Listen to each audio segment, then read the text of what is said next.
The Blood of Innocence, the true story of multiple murder in West Memphis, Arkansas. And this is by Guy Reel, Marc I'm not even going to try to pronounce that name, and Bartholomew Sullivan. I will keep this very short because a lot of people are familiar with this case through documentaries like Paradise Lost and things like that.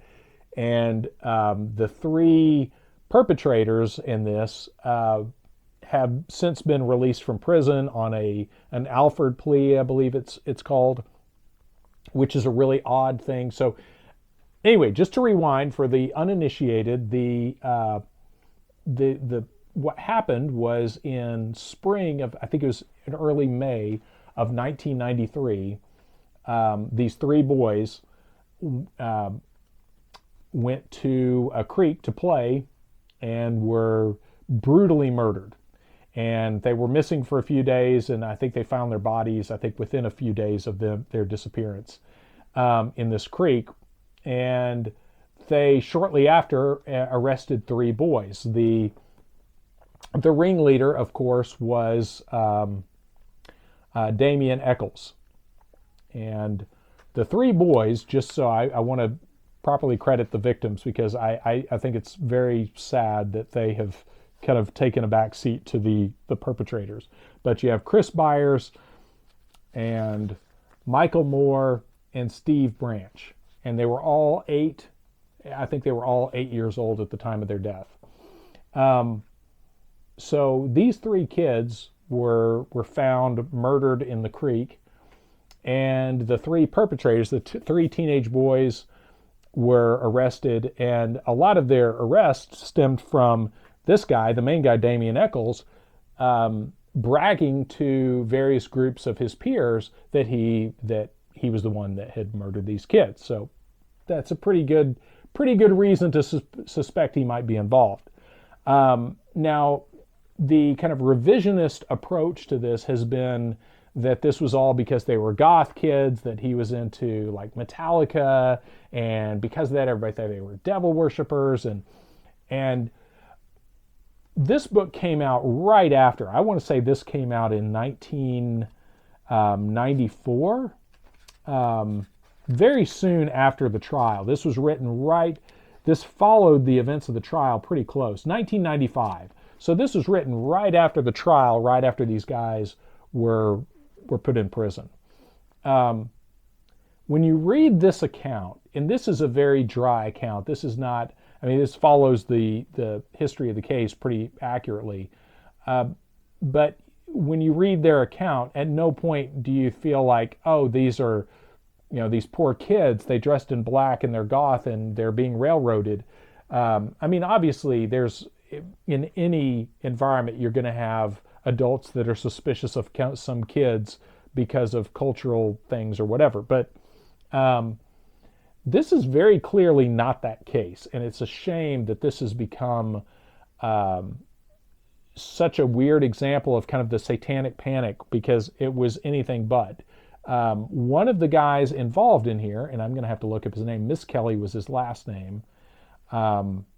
And I'm just going to wrap up with this, because this to me is here's the three kids that did the killing. And I think the most disturbing part is allegedly there was a ritual element component to this, that these kids were killed in some kind of ritual fashion. Jesse Lloyd Miskelly was one of the kids. Jason Baldwin was another, and of course Damien Wayne Eccles. Jesse Miskelly was he was 17 at the time. He gave three official confessions. And we're not talking about like they waterboarded the guy. He confessed to the police after questioning, and they say, well, they pressured him or whatever. He confessed later again after that, and then he confessed a third time after the trial as he was being transported to serve out his life sentence or his death sentence. I think they were all sentenced to death. as he was being transferred to the prison, he made another confession to the prison guards that were transporting him. And even the guards transporting him even said, hey, dude, do you realize, you're confessing to a crime? And I mean, even though he did just stand trial for this, they're like, we have to report this. We can't just, we can't just hear you out and drive you on your way. So as soon as they got to the prison, they had to sit down and stop and make an official record of this.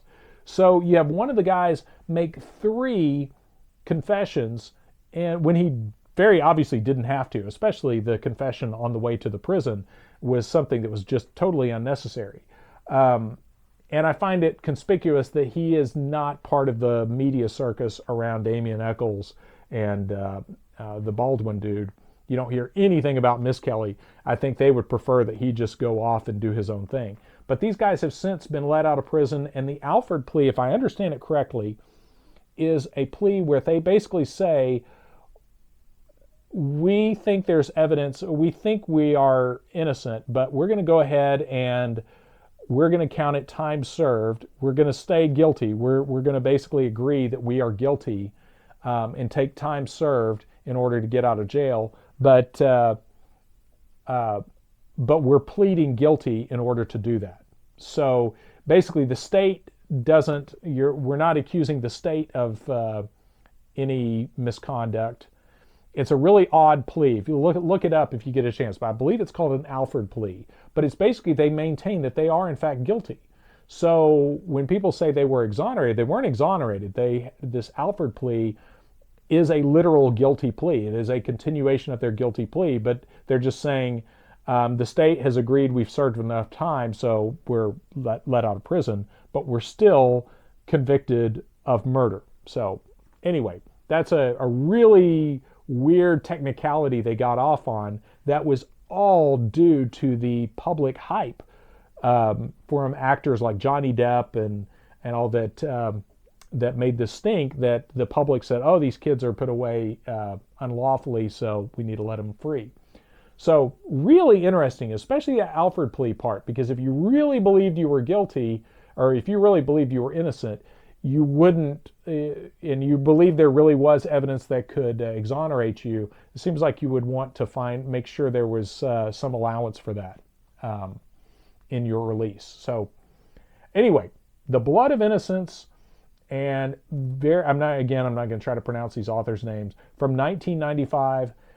Great book, just from the standpoint that this predates a lot of the documentaries that kind of rewrote history and made this more about like that these were just persecuted kids in this subculture that were just misunderstood. And again, this is a great example of why a great read, because they are very obviously not just misunderstood kids. And anyway, good information. Very dark read. This is not uplifting at all. And I really feel bad that these 3 boys, I personally believe that they basically turned the murderers loose, but and basically at the pressure of the mob.